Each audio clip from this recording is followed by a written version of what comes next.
Hey Damien here for Automotive Superstore. Something really cool from Alpine this time around. A new unit, part of two in this new trapezoid shaped head unit style from Alpine. This is the more affordable one called the INE-AW409S. Both of these two new units have a really cool feature, and it's not only do they operate as a normal traditional head unit with smartphone integration for iPhones and for Android phones, they also act as Android tablets in their own rights, which means they can have a separate mode where you can access YouTube, Plex, Netflix, you can browse the internet, all kinds of stuff on these head units. It's really the first time I've seen a mainstream brand do this. So let's dive into this one and have a look.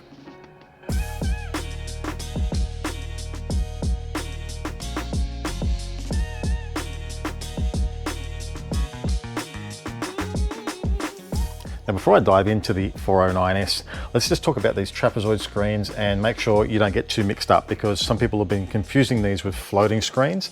They're not. They're not a floating screen. They're not mountable in a DIN traditional chassis. They don't suit every type of car. What matters is you have to be able to get a fascia kit to fit these into for your specific vehicle. Here's one here for a Mitsubishi Outlander of some age. You can see that's the screen fitted into it there. It bolts in with 4 screws. It's all nice and flush and custom fit. There's no DIN chassis or anything to mount to like you would one of the double DIN style head units or a floating screen, for example. Now, to work out whether you've got one of these kits for your specific car, just go and put your vehicle registration details and your home state into our finder. Choose your car from the drop-down list provided, make sure it matches your car precisely, and then navigate to car-specific head unit kits on our website. When you get there, because your car's been added into the system, it'll filter down to just the fascia kit that suit your vehicle. Now, you might find ones for double DIN, but if you find ones there for the trapezoid style 9-inch screens from all the different suppliers, you're good to go. Choose one of those screens, choose the head unit that you prefer, maybe the 409, and away you go. It comes complete with everything, harnesses and looms, everything ready to plug in and go.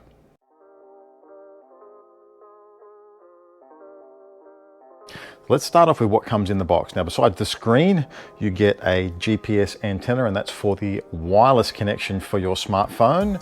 It kind of insists on doing it wirelessly. It doesn't want to do it with just a plug-in connection. The USBs for these is for charging your phone, not really for the connection for your smartphone connectivity. 2 USBs are provided on fly leads to plug in the rear. Alpine does not state what the charging is of those though, but there are 2 of them. This fly lead here, and this is important, this unit only has front RCA pre-outs and then a single mono pre-out for subwoofer. It doesn't have rear pre-outs at all. It also has auxiliary video inputs, AV inputs, your amp control trigger wires, the pink one that's actually on this lead, and you also have this black one here, and it says microphone. What's important to know is there's no external microphone provided with the kit. It actually default uses a microphone built into the screen here in the top corner. You can buy a microphone optionally, and you can switch that on in a menu inside if you prefer. This loom here is for your rear camera input. It actually supports AHD 720p or 1080p cameras. We have a few of those for sale on our website. It might be worth taking advantage of because it's got a nice 9-inch screen that will really be handy for reversing, especially if you've got a big vehicle. The handbrake wire is also on here to allow the video to only work when your handbrake's up. Though I did find in the menu, there is a little toggle switch that achieves the same thing. This is the main loom. It gives you power, earth and trigger, and your 4 powered channels. The thing is, they don't really provide an official spec. I'm aware that it's 45 watts maximum by 4 from the internal amplifier on this. So let's call it 15 to 16 watts RMS by 4. Then there is an owner's manual. It's a little itty bitty one. If you can't read this one this small, you can actually go into the menu here, and the whole manual's in here in a PDF reader for you to read at any time you want to anyway. Now, you might need it just because the operating systems are a bit different than normal in this. In this mode here, you're very familiar with. If you want this for Android or for iPhone, great, and it works fine as a standalone head unit in this traditional mode. If you want to operate this as an Android operating system and use an internet connection of some kind, the important part is it can't simultaneously do your wireless connection for your phone like this. This is wirelessly connected right now. It can't do that at the same time as give you internet access from your phone as, say, tethering to your phone for a Wi-Fi connection. This doesn't have the facility to add, say, a SIM card for data. So the only way for this to work is on a Wi-Fi network, and when you're in your car, that's going to be your phone. Now the 9-inch capacitive touchscreen is 1280 by 720 resolution. It also happily plays back my 1080p reference files from flash drive and looks fantastic doing so. What's also interesting is it played back my high resolution audio files from flash drive as well, up to 24-bit and 96 kilohertz, which is the highest files I've got to test with. That's really handy, even though it's not technically high-res certified. It's good that it plays back those files, because really high-res files, the big benefit, in my view, is the remastering that's done to the music before they release it. And so you get most of the benefit anyway, even though it's not technically high-res certified. So here we are connected to my phone wirelessly. You can see here, I can skip forward and backwards, and it's showing that it's doing there. As I said before, this head unit requires you to be connected wirelessly. So if you're in this mode and you want to browse the internet, back to the main menu, on your phone, turn off Bluetooth, turn off Wi-Fi, and settings, we can go to internet, turn the Wi-Fi on here.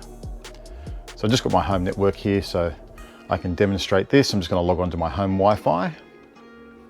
Now if I go to apps, here's Chrome.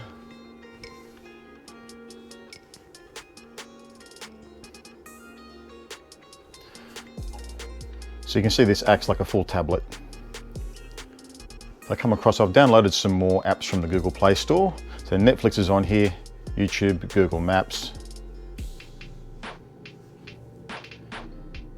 You can log into your account obviously, and you can have all your subscriptions that you can play back.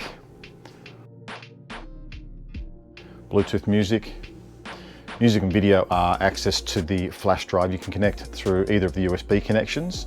Here's mode switch. That's just a different way of looking at the screen. It puts larger icons on there. You can still go to apps anytime you want. And then mixer is the signal processing for this unit. Now it's very basic on this unit.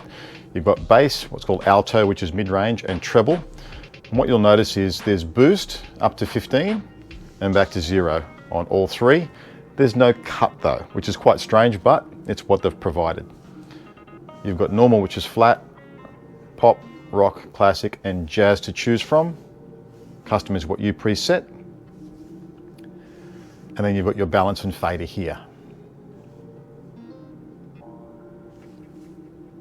What I've noticed, if you hit driver, it defaults to left-hand drive, okay? In full car, it actually moves it to the back seat. So I would suggest just leave this in standard. And that's it. So you've got balance, fader, and 3-band EQ. This head unit does not have any crossovers whatsoever, nor does it have an independent level control for the subwoofer output.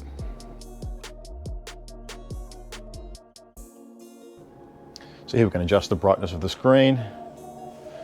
We can decide to have the boot logo.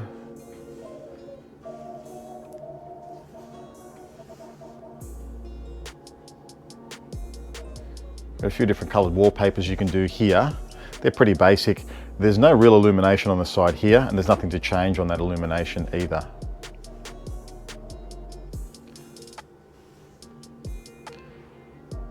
You can add a photo from a flash drive if you like. Here's brake detection. If you press that, it's the same as connecting the handbrake wire up.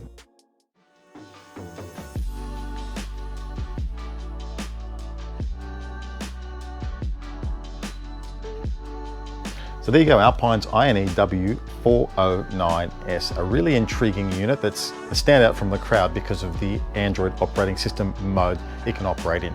Now, if you want one that's got higher specifications than that, check out Alpine's INE-AX809S. That's the high spec version. It's also got much more elaborate signal processing and better RCA pre-outs. There'll be links down below that'll take you through to our website where you can grab one for a deal. As always, at Automotive Superstore, way down there, like and subscribe, and I'll see you next time.